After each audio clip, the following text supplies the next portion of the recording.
दोस्तों नमस्कार।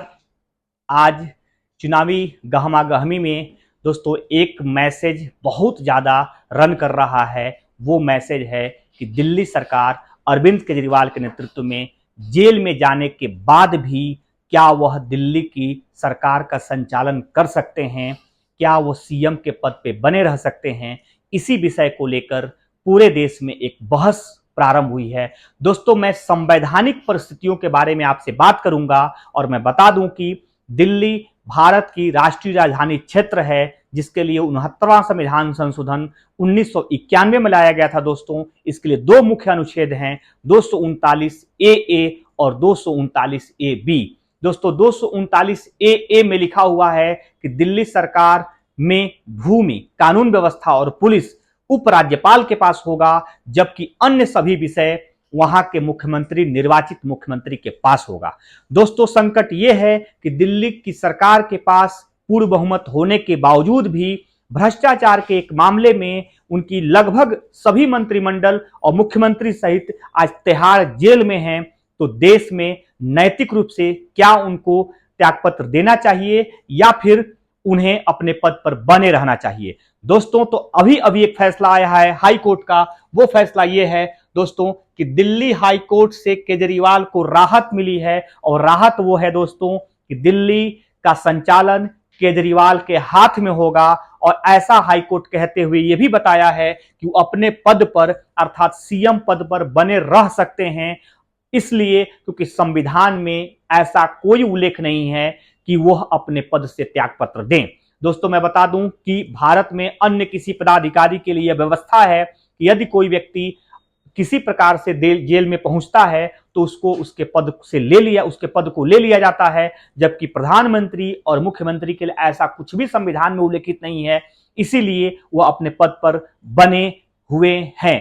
दोस्तों हमारा ऐतिहासिक जो राजनीतिक इतिहास ये कहता है कि एक बार लालू प्रसाद यादव जब जेल में जा रहे थे तो उन्होंने त्यागपत्र दे दिया था, और हाल ही में झारखंड के मुख्यमंत्री हेमंत सोरेन भी जब जेल जा रहे थे, ईडी के हिरासत में जा रहे थे, तब भी उन्होंने त्यागपत्र दे दिया था। लेकिन भारत के इतिहास में ऐसा पहली बार हो रहा है कि एक मुख्यमंत्री जेल में जाने के बाद भी त्यागपत्र नहीं दे रहा है, बल्कि तिहाड़ जेल से ही सरकार चलाने की बात कह रहा है। दोस्तों ये मैं आपको बता दूं कि भारत में भले ही संविधान में बात नहीं कही गई है, लेकिन लोगों के बीच में एक मैसेज जा रहा है कि भारत में ऐसा संविधान है, भारत में ऐसा लोकतंत्र है जो जेल से भी सरकार चलाने की इजाजत देता है। यह सभ्य संवैधानिक व्यवस्था का सूचक नहीं है दोस्तों। इसलिए मैं बता सकता हूं कि नैतिक रूप से अरविंद केजरीवाल जी को जिम्मेदारी लेना चाहिए।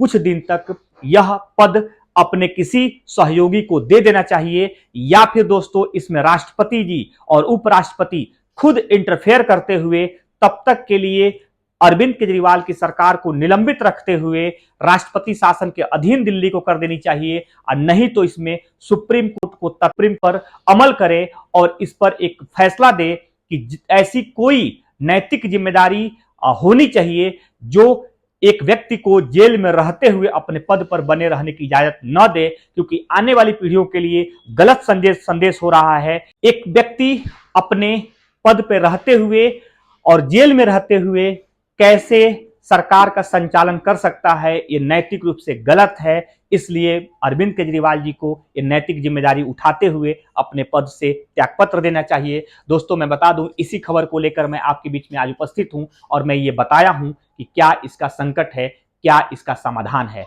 तो दोस्तों दो ही समाधान है, या तो राष्ट्रपति और राज्यपाल इसमें इंटरफेयर करते हुए दिल्ली सरकार को कुछ दिन के लिए निलंबित करें, और अरविंद केजरीवाल को बतावें कि आप या तो दूसरे को सीएम का पद दीजिए, या दिल्ली को राष्ट्रपति शासन के अधीन रखा जाए, या सुप्रीम कोर्ट को तत्काल दखल देते हुए हाई कोर्ट के फैसले के विपरीत कोई फैसला देना चाहिए, ताकि एक अच्छा मैसेजिंग जा सके कि भारत एक अच्छी लोकतंत्र वाला और एक अच्छी संवैधानिक व्यवस्था वाला देश है, जहां अच्छी और नैतिक सरकारें संचालित होती हैं। दोस्तों आपको इस प्रकार के कोई भी संवैधानिक संकट से संबंधित विषय को अगर जानना होगा तो आप मेरे व्हाट्सएप कॉल पर या तो मैसेज कर सकते हैं, या तो कॉल करके हमसे राय ले सकते हैं। मैं कोशिश करूंगा कि संवैधानिक संकट से जुड़े हुए विषय के बारे में क्या समाधान हो सकते हैं, क्या समस्या है, और क्या कहता है संविधान, और हमारी लोकतंत्र इसमें क्या इंटरफेयर करना चाहिए, हमारा प्रस्तावना किस विषय